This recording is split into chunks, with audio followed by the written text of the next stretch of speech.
അത് കെട്ടാൻ കഴിയുന്നേ. ഇപ്പം കണ്ടത് വേറെ ഒന്നുമല്ല കേട്ടോ. ഈ ഒരു ഡ്രസ്സിന് എക്സ്ട്രാ ഒരു ത്രെഡ് വരുന്നുണ്ടായിരുന്നു. അത് ഞാൻ ടൈ ചെയ്തിട്ട് സെറ്റ് ആവുന്നുണ്ടായിരുന്നില്ല. അപ്പം ഞാൻ എൻ്റെ ഫ്രണ്ടിനോടൊന്ന് ചെയ്തു തരാൻ വേണ്ടി പറഞ്ഞു കേട്ടോ. നോക്കുമ്പോൾ കുറച്ച് ആത്മാർത്ഥത കൂടിയതാണ്. ഈ ഡ്രസ്സിനെ പറ്റി പറയാനാണെങ്കിൽ ഇത് ഞാൻ ഫ്ലിപ്കാർട്ടിൽ നിന്ന് അണ്ടർ 800 വാങ്ങിച്ചിട്ടുണ്ടായിരുന്ന ഒരു കാഫ് ലെങ്ത് ഡ്രസ്സാണ് കേട്ടോ. ഫുൾ ബട്ടൺസും അതുപോലെ 2 പോക്കറ്റ്സും വരുന്നുണ്ട്. എക്സ്ട്രാ ഇങ്ങനെ ഒരു ത്രെഡും കൂടെ വരുന്നുണ്ട് കേട്ടോ. സത്യം പറഞ്ഞാൽ ഈ ത്രെഡ് ഇതിനകത്ത് ബോറായിരുന്നു കേട്ടോ. കാര്യം എന്താ വെച്ചിട്ടുണ്ടെങ്കിൽ ഇതില്ലാതെയായിരുന്നു കുറച്ചും കൂടെ ഭംഗി. എനിക്ക് തോന്നുന്നു ആ ത്രെഡിന് ഒട്ടും നീളം ഇല്ലാത്തതുകൊണ്ടാണ് ഇങ്ങനെയെന്നുള്ളത്. വേറൊരു കാര്യം കൂടി ഉണ്ട്. ഞാൻ വിചാരിച്ചത് പ്യുവർ ഡെനിമാണ് കേട്ടോ. പക്ഷെ ഇതൊരു സോഫ്റ്റ് ടൈപ്പാണ് വരുന്നത്. സ്ലീവ്സിലും അതുപോലെ ബട്ടൺസ് വരുന്നുണ്ട്. ഞാൻ ആ സ്ലീവ്സിൽ ബട്ടൺസ് ഇട്ടൊന്ന് കാണിക്കാമെന്ന് വെച്ചിട്ടാട്ടോ.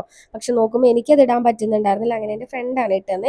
ഇങ്ങനെ കാണാനാട്ടോ കുറച്ചും കൂടെ ഭംഗി. ഇത് ഞാനിതെന്തായാലും റിട്ടേൺ അടിക്കാന്ന് കേട്ടോ വിചാരിച്ചിട്ടുണ്ടായിരുന്നു. ഒന്നാമത് ഞാൻ ഉദ്ദേശിച്ച ഒരു ഡെനിം അല്ലായിരുന്നു. പിന്നെ ആ ത്രെഡിന്റെ കാര്യം കൊണ്ട് കേട്ടോ. ഇതെന്തായാലും നമുക്ക് റിട്ടേൺ അടിച്ചിട്ട് വേറെ ഒരെണ്ണം മേടിക്കാം. അപ്പോൾ ഓക്കെ ബൈ. ഇന്ന് ഇത്രയൊക്കെയുള്ളേ.